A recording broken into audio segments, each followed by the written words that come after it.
मिल जाता है एक साथ। अब कह रहा हूं, ट्रेन एक्सीडेंट हुआ, बाढ़ आ गई, भूकंप आ गया, कोरोना महामारी का प्रसंग चल रहा है, पूरे देश में लोग मर रहे हैं, आपको क्या लगता है एक साथ है? एक साथ यदि होता ना तो आपको ये खबरें किश्तों में नहीं आती।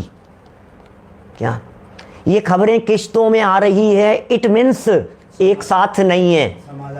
क्या समय सबका अलग अलग है, वेदना सबकी अलग अलग है, पीड़ा सबकी अलग अलग है, परिस्थितियां सबकी अलग अलग है, सबका आयु कर्म अलग अलग है, सबके हॉस्पिटलाइज होने नहीं होने, ऑक्सीजन चढ़ने नहीं चढ़ने, डेथ होने नहीं होने, रिकवर हो जाने, सबकी तो स्थिति अलग अलग प्रकार की। आप कहां कह रहे हो एक साथ है?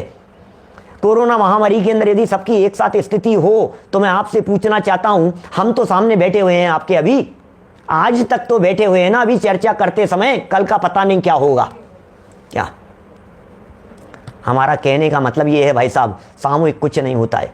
हर व्यक्ति, घर में रहने वाले 10 लोग, 10 में से 8 लोगों को कोरोना हो गया, 2 को नहीं हुआ। क्या 10 के 10 लोगों को कोरोना हो गया, 4 चले गए, 6 बच गए, एक साथ कहां है? उनमें से 2 को हॉस्पिटलाइज करना पड़ गया, 1 वेंटिलेटर पर चले गए। तो जो वेंटिलेटर पर चले गए उनके अलग प्रकार का कर्म का उदय था, जो हॉस्पिटल में चले गए उनके अलग प्रकार का कर्म का उदय था, जिनके ऑक्सीजन चढ़ रही है उनके अलग प्रकार का कर्म का उदय था, जिनके हॉस्पिटल जाने की जरूरत नहीं हुई उनके अलग प्रकार के कर्म का उदय है, जो घर में बैठे हुए हैं उनके अलग प्रकार के कर्म का उदय है, जिनके कोरोना हुआ ही नहीं उनके अलग प्रकार कर्म का उदय है, जिनके वैक्सीन नहीं लगी उनके अलग प्रकार के कर्म का उदय, जिनके लग गई उनके अलग प्रकार के कर्म का उदय। भैया हर व्यक्ति अपने अपने कर्म के फल को भोगता है, हर व्यक्ति अपने अपने कर्म के फल को भोगता है। यहाँ सामूहिक कुछ नहीं होता है, यहाँ हर चीज इंडिविजुअल होती है। अरे आपके इनकम टैक्स में सामूहिक कुछ नहीं होता है भाई साहब, क्या बात कर रहे हो आप? हस्बैंड की फाइल अलग होती है, वाइफ की फाइल अलग होती है, और बच्चों की इनकम टैक्स की फाइल अलग होती है, रिटर्न अलग जाती है।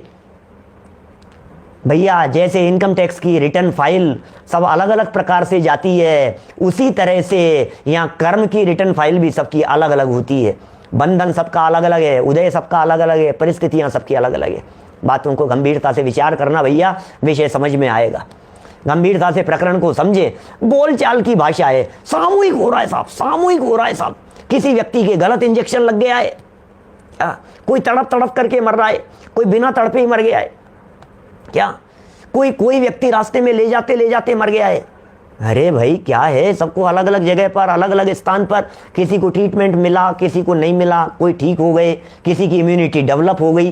तो हर चीज तो अपनी अपनी है, इसलिए इन बातों को यथार्थ रीति से हमारे को समझना चाहिए। और मैं एक बात जरूर कहना चाहता हूँ, इस कोरोना के माहौल में बहुत दिनों से भी विकल्प आ रहा था इस तरह की बात कहने का कि भैया कोरोना यदि आपके नहीं हुआ है तो बहुत भाग्यशाली हैं, हो गया है ये भी परिस्थिति हो सकती है, हो करके ठीक हो गए हों ये भी परिस्थिति हो सकती है। हमारे कुछ साधर्मी ऐसे भी हो सकते हैं जो अस्पताल में कोरोना से जूझ रहे हों, वे सुन रहे हों, ये भी परिस्थिति हो सकती है, नाना प्रकार की परिस्थितियां। लेकिन एक बात समझ लेना, यदि आप सुरक्षित हैं तो जिस तरह के मौत का तांडव आपने सारे दुनिया भर में पिछले 1-1.5 साल में देखा है, पिछले कुछ महीनों में देखा है, अब तो कम से कम संभल जाओ, अब तो कम से कम सुधर जाओ, अब तो कम से कम आत्म कल्याण के मार्ग पर बढ़ जाओ, अब तो कम से कम सोच लो अपने जीवन को तत्व ज्ञान के लिए समर्पित कर देंगे। अब तो सोच लो जो जिनके कोरोना होकर के ठीक हो गए हैं, मैं कहना चाहता हूं हमारे साधर्मियों के अंदर सैकड़ों लोग ऐसे होंगे जिनके कोरोना होकर के ठीक हो गया है। एक तो मैं ही बैठा हूं आपके सामने जो कोरोना होकर के ठीक हो गया है।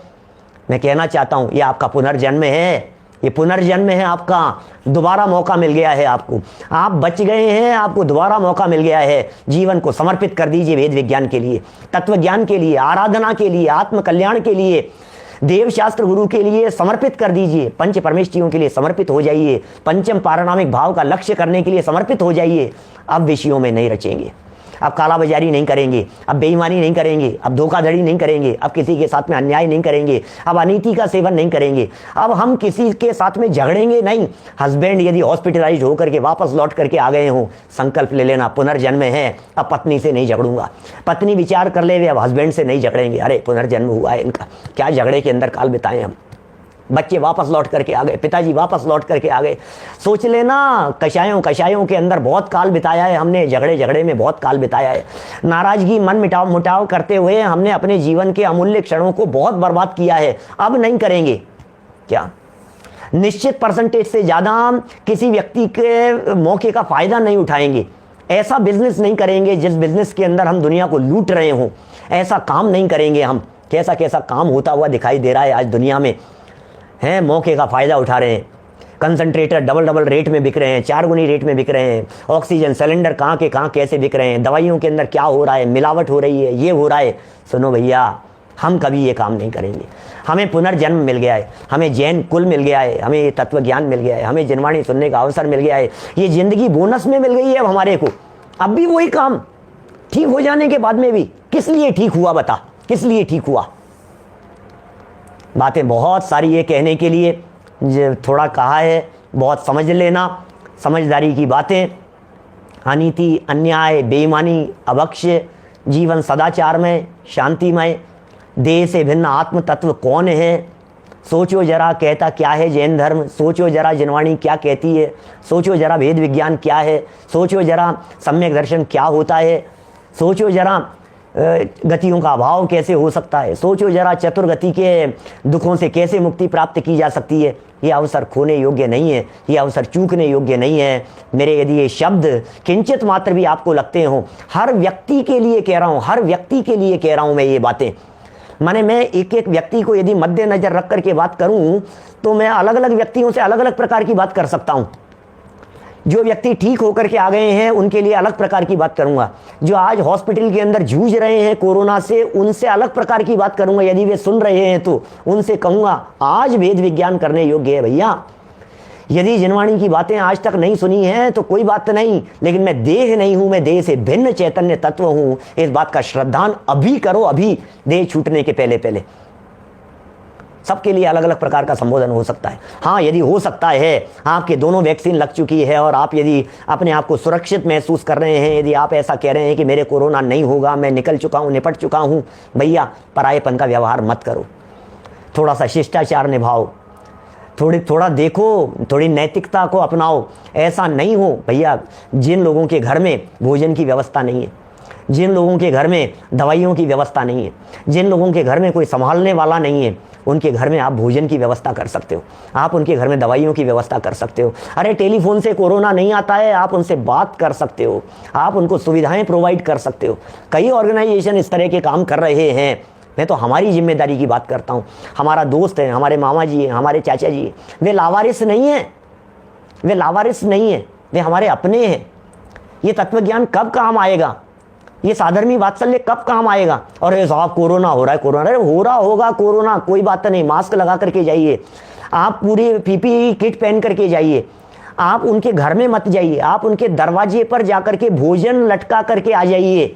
क्या आप उनकी दवाइयाँ, आप उनको फ़ोन पे कह दीजिए कि आपके योग्य व्यवस्थाएं, आपकी दवाइयाँ आपके दरवाजे के ऊपर लगी हुई है, प्लीज़ यार ले लेना भैया, खबर देना, सूचना देना, है ना। आपके नारियल पानी लटका करके आया हूँ आपके दरवाजे पर, नारियल पानी पी लेना, ध्यान रखो आप, ये बना दिया है, ये कर दिया है। भैया क्या क्या वात्सल्य कब काम आएगा, बतलाओ मेरे को, बोलो।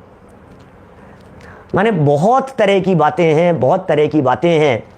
क्या समझना, स्वीकार करना, जीवन में अपनाना, अपने जीवन को बदलने का प्रयास करना। ये तो प्रश्न आप लोगों ने किसी ने पूछ लिया, आग्रह किया, इसलिए मैंने थोड़ी बात कह दी है, और भावना हुई तो इतने से हिस्से को निकाल करके और अलग से डाल देंगे, जिससे सब लोगों के बीच में ये बात पहुंच सके। भैया अपने ही परिणामों का फल है, अपने ही कर्म है। दुनिया में पिताजी के किए हुए कर्मों का फल बच्चों को नहीं मिलता, माँ बाप के किए गए कर्मों का फल बच्चों को नहीं मिलता है। हर बच्चा, हर व्यक्ति अपने अपने ही कार्य कर रहा है, अपने ही कर्मों का फल भोगता है। वीर सेवक मंडल के माध्यम से ये कार्य किया जा रहा है जयपुर में, जयपुर जैन सभा समिति कर रही है, और लोग कर रहे हैं, संस्थाएं कर रही है। बहुत हमारे ये संकल्प ग्रुप चलता है हमारे यहाँ जयपुर में, उनके माध्यम से कार्य किया जा रहा है। सुनता हूँ मैं, समर्पण के माध्यम से भी योजना बनाई है, सहयोग करने की योजना बनाई है। यथासंभव जिससे जो बन पड़े वो काम करें।